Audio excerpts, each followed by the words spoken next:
जय हिंद साथियों, दैनिक राष्ट्रहित के डिजिटल मंच पर आपका स्वागत है और मैं हूं आपके साथ साद सिद्दीकी। भारत के पड़ोसी देश बांग्लादेश में नई सरकार ने शपथ ले ली है। इस तरह नए प्रधानमंत्री के रूप में अब तारिक रहमान बांग्लादेश के नवीन प्रधानमंत्री होंगे। शपथ ग्रहण समारोह में देश की लोकसभा स्पीकर अध्यक्ष ओम बिरला ने समारोह में भारत को रिप्रेजेंट किया। उन्होंने प्रधानमंत्री तारिक रहमान को भारत आने का प्रधानमंत्री नरेंद्र मोदी का न्योता भी दिया। इस पत्र में प्रधानमंत्री नरेंद्र मोदी ने बांग्लादेश के प्रधानमंत्री को भारत आने का निमंत्रण दिया है। राज्यसभा चुनाव 2026 के लिए तारीखों का आधिकारिक ऐलान आज कर दिया गया। भारत निर्वाचन आयोग ने आज 10 राज्यों की 37 राज्यसभा सीटों के लिए चुनाव कार्यक्रम जारी किया है। इसमें छत्तीसगढ़ की 2 सीटें भी शामिल है। यह सीट अप्रैल 2026 से खाली हो रही हैं। घोषित कार्यक्रम के अनुसार इन 37 सीटों के लिए 16 मार्च को मतदान कराया जाएगा और परिणाम भी उसी दिन घोषित किए जाएंगे। नामांकन दाखिल करने की आखिरी तारीख 5 मार्च 2026 है।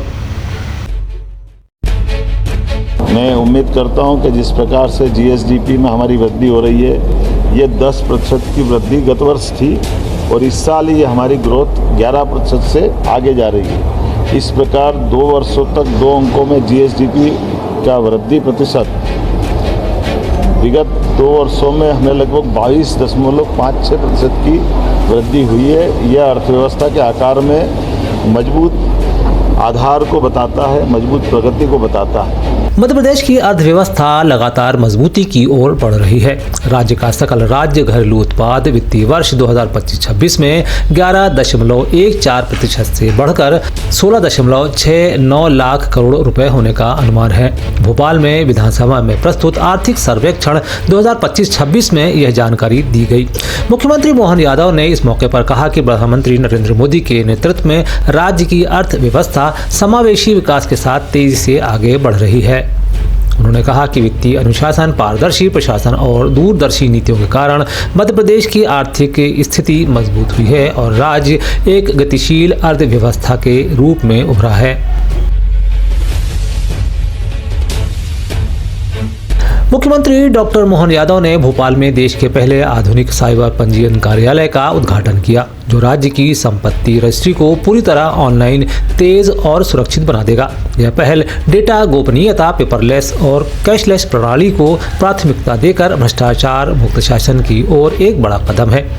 मुख्यमंत्री ने इस दौरान कहा कि प्रदेश में संपदा 2.0 प्रणाली में पंजीयन प्रक्रिया को सरल और सुगम बनाया गया है। उन्होंने कहा कि 55 जिलों में साइबर तहसील व्यवस्था लागू होने से राजस्व प्रकरणों के निराकरण में गति आएगी और सुशासन को मजबूती मिलेगी।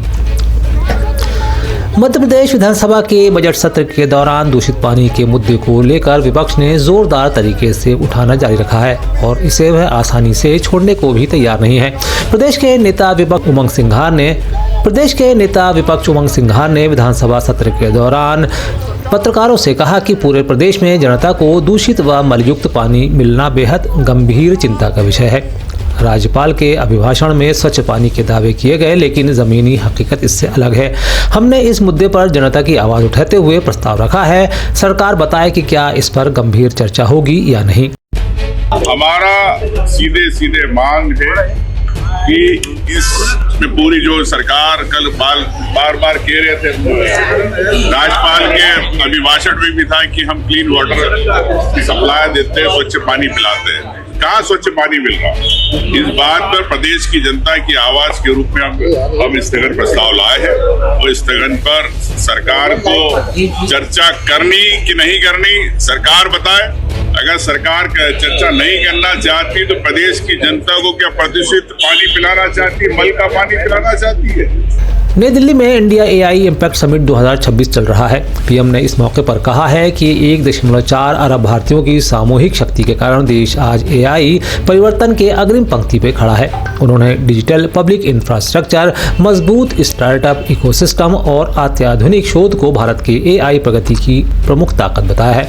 उन्होंने जोर देते हुए कहा है कि एआई के क्षेत्र में भारत की तेज प्रगति केवल महत्वाकांक्षा ही नहीं बल्कि जिम्मेदारी को भी दर्शाती है।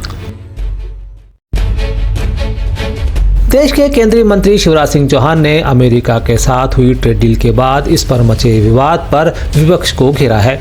उन्होंने कांग्रेस पर हमला बोलते हुए जयपुर में कहा कि विपक्ष के नेता कहते हैं कि उनकी सरकार के समय आयात के दरवाजे बंद थे। सही बात यह है कि जब कांग्रेस का शासन था तब 20 अरब डॉलर के कृषि उत्पादों का आयात होता था और डेयरी उत्पाद भी आयात किए जाते थे। सिंह ने यह भी कहा कि प्रधानमंत्री ने साफ कह दिया है कि दूध, घी, दही, पनीर, कोई भी डेयरी और उत्पाद जो दूध से संबंधित है भारत की धरती पर किसी भी कीमत पर नहीं आएगा।